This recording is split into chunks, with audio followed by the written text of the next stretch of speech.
อยู่แถววังมนทนยางเจ้าเป็นดอกฟ้าแคมทางได้พบนางสร้างงามหนักหนาเจ้าเป็นเทพีเป็นสตรีที่งามโสภาสมเป็นดอกฟ้าบ้านนาเจ้างามโสภาลาวังหัวใจอ้ายนั้นอยากฝากสัมพันธ์ไมตรีกับสาววังมนแห่งนี้คนดีอย่าได้ลืมลา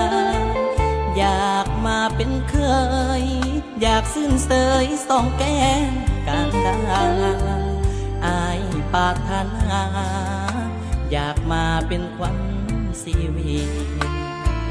วังมนแห่งนี้เหมือนมีมนต์หักฝังใจ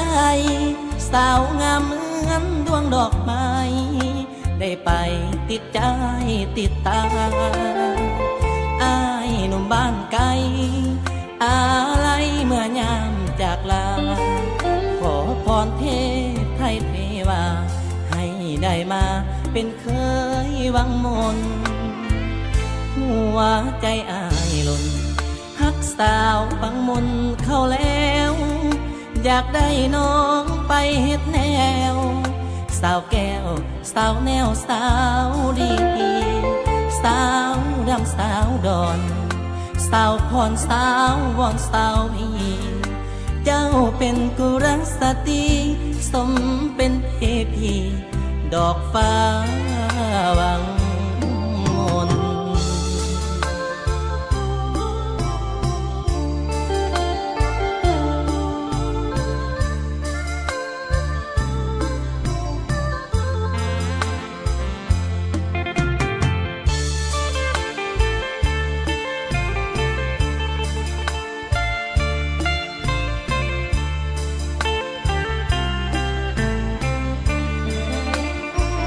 วังมนแห่งนี้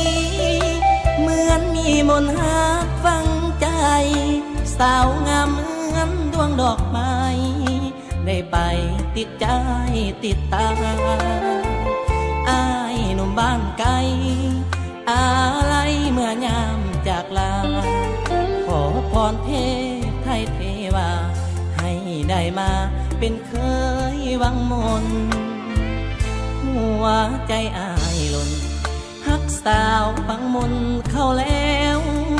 อยากได้น้องไปเฮ็ดแนวสาวแก้วสาวแนวสาวดีสาวดำสาวดอน